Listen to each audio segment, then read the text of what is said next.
Hey everyone. I know we're working on annotating, which of course is such an essential skill. And our first article that we were annotating was this one called "Attention Students, Put Your Laptops Away." This is about note taking in class, actually. So we're going to annotate an article about taking notes in class. It's kind of covering both things that we've been talking about. I know this. I'm actually using my camera for the first time as a document camera. My iPhone as a document camera. So let's hope this goes well. You have your own copy of this, so I shouldn't have to be concerned if you could see the words that well, because I'm not sure how well it's showing up when I have the whole page here. But anyway, I'm just going to annotate this article the way I normally do for myself. So I'll kind of think aloud while I read this. Attention students, put your laptops away. And this was written April 17th, 2016. All right. As laptops become smaller and more ubiquitous, and with the advent of tablets, the idea of taking notes by hand just seems old-fashioned to many students today. Ubiquitous. If you don't know that word, you would want to circle that word. You might even want to look up that word. I would like you to know that word. Ubiquitous really means like something that you see everywhere. It's like appearing everywhere. You know how cell phones are absolutely everywhere now? They're ubiquitous. So let's just write appearing everywhere.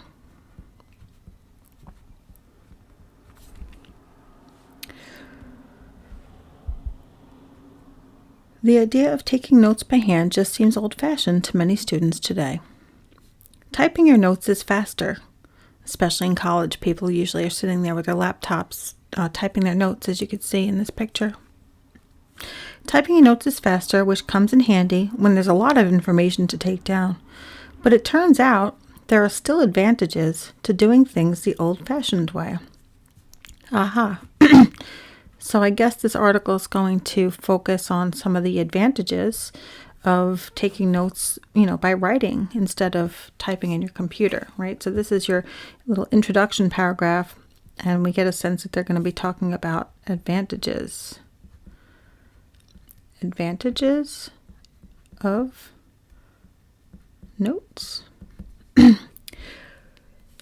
For one thing, research shows that laptops and tablets have a tendency to be distracting. Oh yeah, totally. It's so easy to click over to Facebook in that dull lecture. And the study has shown that the fact that you have to be slower when you take notes by hand is what makes it more useful in the long run. Okay, so our phones and laptops, distracting. I haven't even used my highlighter yet. I forgot I had my highlighter here. Okay, we like to highlight things. It's so much nicer when we have our highlighter. If you don't have a highlighter, of course, you can underline things, but I do enjoy my highlighter. I typically just circle my words. Okay, so our laptops and phones, they can be distracting. If you're in class using your laptop and it gets a little boring, you could just click over to Facebook or Instagram or something. So there is a little built-in distraction there. Study has shown the fact that you have to be slower. You have to be slower when you take notes by hand is what makes it more useful.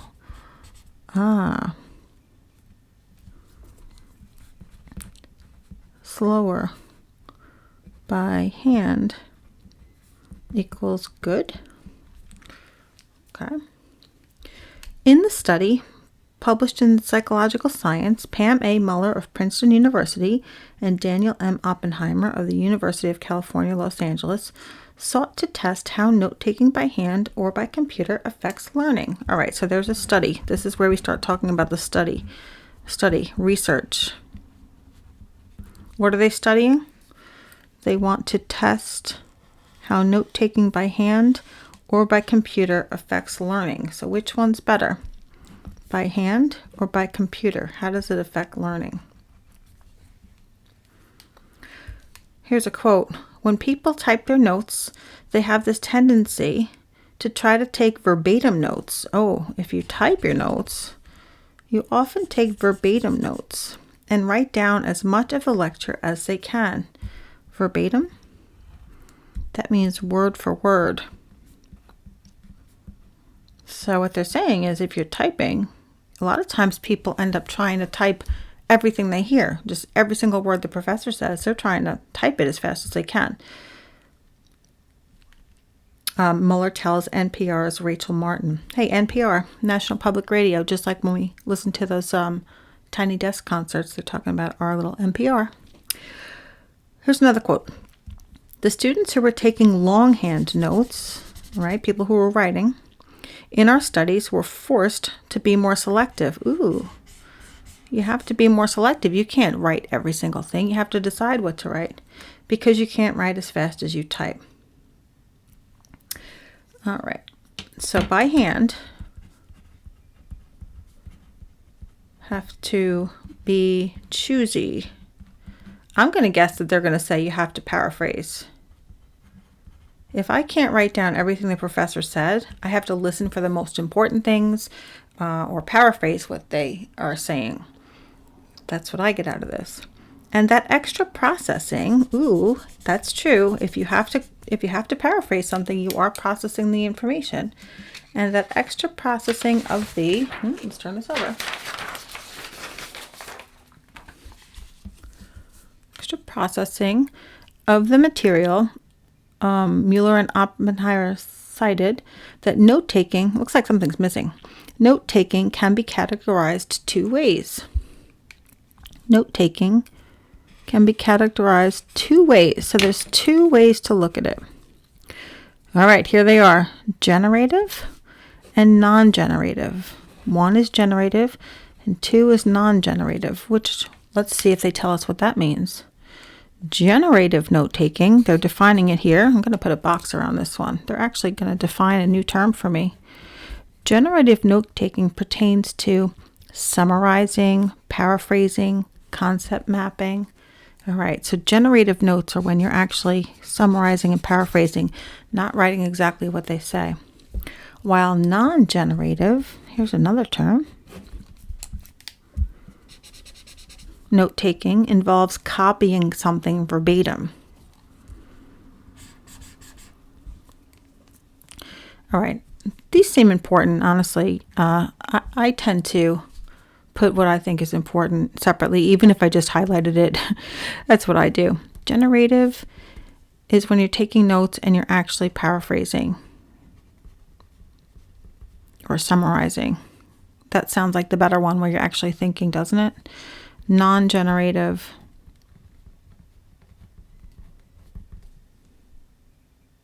would just be just copying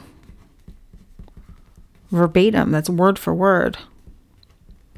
That doesn't seem as useful, honestly, because you're not thinking. And there's my personal comment. Not as useful. Or I'm going to say not as useful. Is that what you're trying to say? And there are two hypotheses to why note-taking is beneficial in the first place. The first idea is called the encoding hypothesis. Oh my goodness, we're learning so many things. The encoding hypothesis, which says that when a person is taking notes, the processing that occurs will improve learning and retention. That's the first idea. The process of taking notes will improve learning. The second, called the external storage hypothesis, is that you learn by being able to look back at your notes. Oh.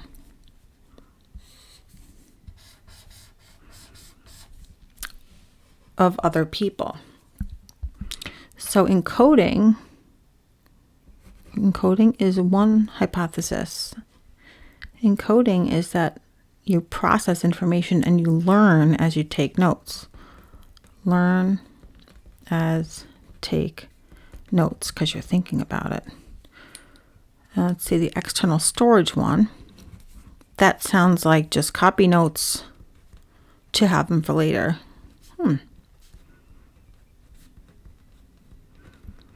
Okay, so do you see how I'm kind of summarizing this information? I'm actually aren't I doing like this encoding hypothesis type of process?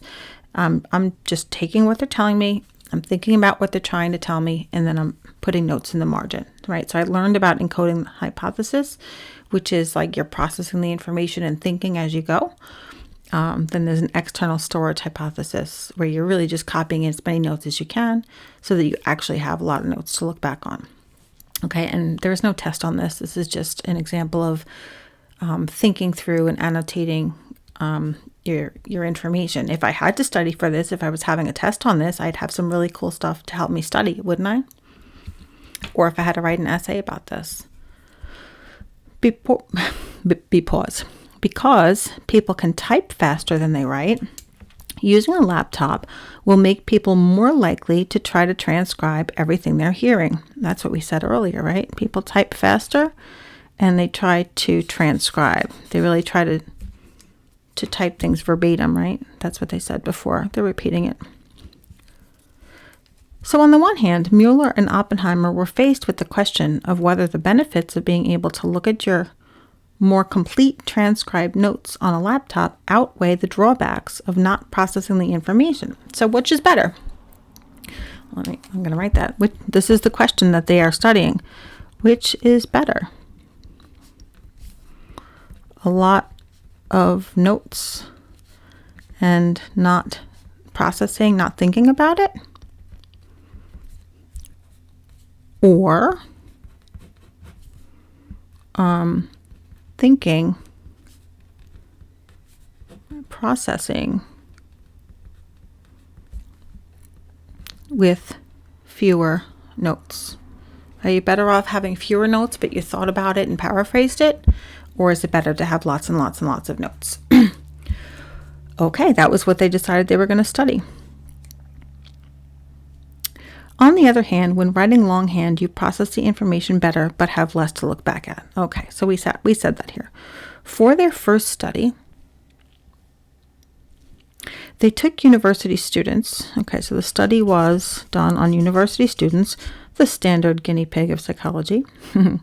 They do use college students. They volunteer for a lot of studies. All right, so for this study, they took university students and showed them TED Talks. Hey, guys, TED Talks. We've been watching a lot of TED Talks. Showed them TED Talks about various topics. Afterward, they found that the students who used laptops typed significantly more words than those who took notes by hand. When testing how well students remembered information, the researchers found a key point of divergence, so a big difference in the type of question. For questions that asked students to simply remember facts, if they had to only remember facts, like dates, both groups did equally well. But for conceptual applications, questions such as how did Japan and Sweden differ in their approaches to equality within their societies, the laptop users did significantly worse. Okay, so how can I say this?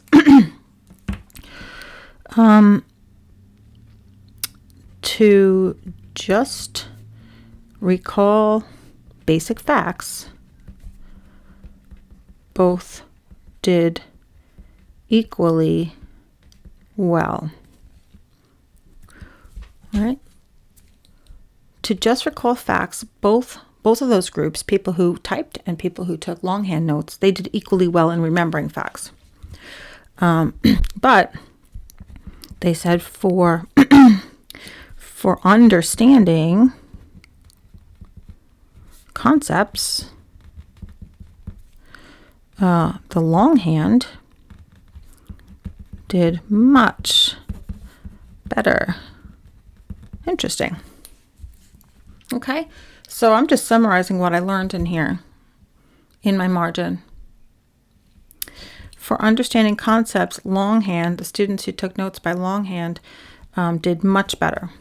All right. The same thing happened in the second study.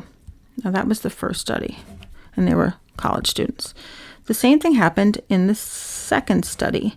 Even when they specifically told students using laptops, they specifically told students, my highlighter is drawing up, they specifically told students using laptops to try to avoid writing things verbatim.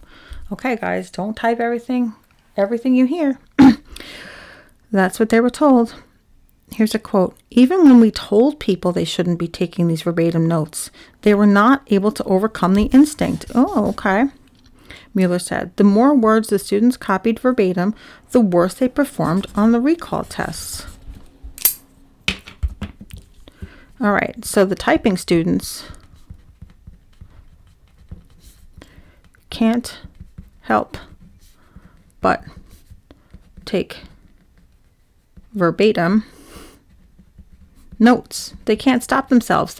They're having a hard time trying to, it sounds like they're having a hard time trying to process and paraphrase the information. If they're typing, they just are just typing and typing, getting every word down that they possibly can. And that was actually making it worse even on the recall test where they used to perform equally. Now they're performing worse. And to test the external storage hypothesis, what is that external storage hypothesis? That was up here, being able to look back at your notes. Okay, so they'll at least have these notes to look back at, right? And to test the external storage hypothesis for the third study, they gave students the opportunity to review their notes in between the lecture and the test. Okay, so now we're on the third study. They can actually look back at their notes. The people who typed have a lot of things to look back at because they took a lot of verbatim notes. The thinking is, if students have time to study their notes from their laptops, the fact that they typed more extensive notes than their longhand written peers could possibly help them perform better. You might think that. You might think that with their extensive notes, if they have more to study, will they do better? More notes to study equals do better. That's what they're trying to figure out in the third study.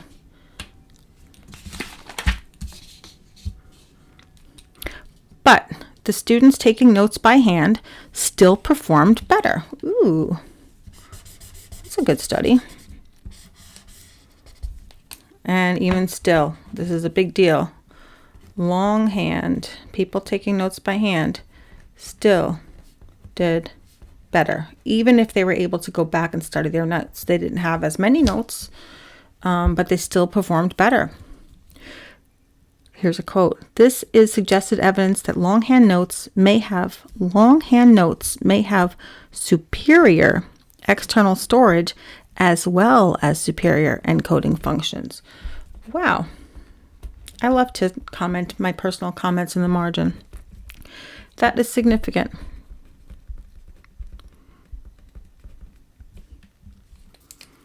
And I have it. I want to highlight and underline this. Significant results. So here I'm just labeling, here are the results without rewriting them. These are significant results. I'm shocked.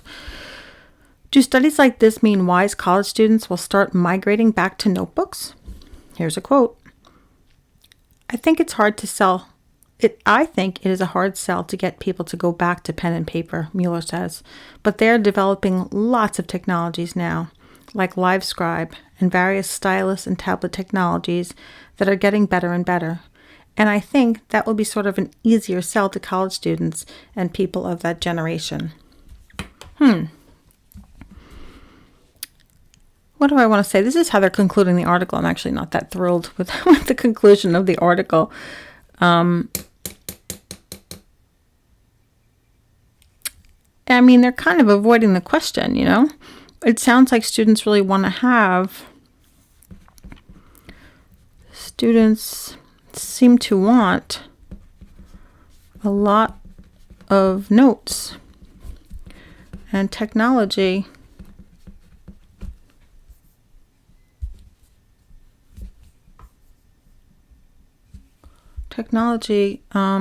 will help them, right? Because we have transcribing technology. But that doesn't really answer the question, I feel like. I'm just going to write that they seem like they're avoiding the question. Avoiding the question. In my opinion, my personal comment, are they avoiding the question,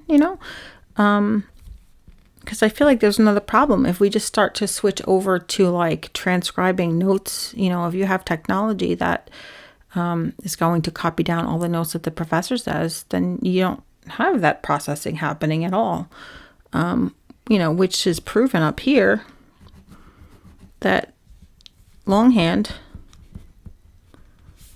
works best. So I think maybe we should try to convince the college students of that. Something to keep in mind when you go to college, right?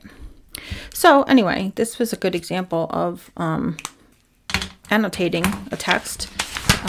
This is exactly what I do for any text that I read for my students in high school, for college classes I take, or anything I'm trying to really learn about. Okay, so your notes should look something like this. You kind of think as you go. You could hear me. Obviously, I'm doing this because you're here. But that's the dialogue that I have. I question things as I go. I say, what do they mean by this? Oh, here's what they mean by this, right? So you'll see me having a true dialogue with the text and putting my thoughts on the page. So you see some labeling in the margins. You see some commenting. You see me summarizing things, analyzing things. And that's what I typically do. And that's what you should do. So now I have notes to work from if I need them for class discussion. If I need them to write an essay, I can study from this. If they were going to give me a test on this, my heavens, if they were going to test me on generative and non-generative note-taking, I could study from this. If they were going to test me on the encoding hypothesis and the external storage hypothesis, I could study from this. I mean, I'm not getting a test on this, and neither are you, but you can see that I could actually study from this easily without having to really reread the article. So there you have it. All right, so we're going to annotate this whole year, and your annotations are going to help you. You'll see. All right, that's it. Bye, guys.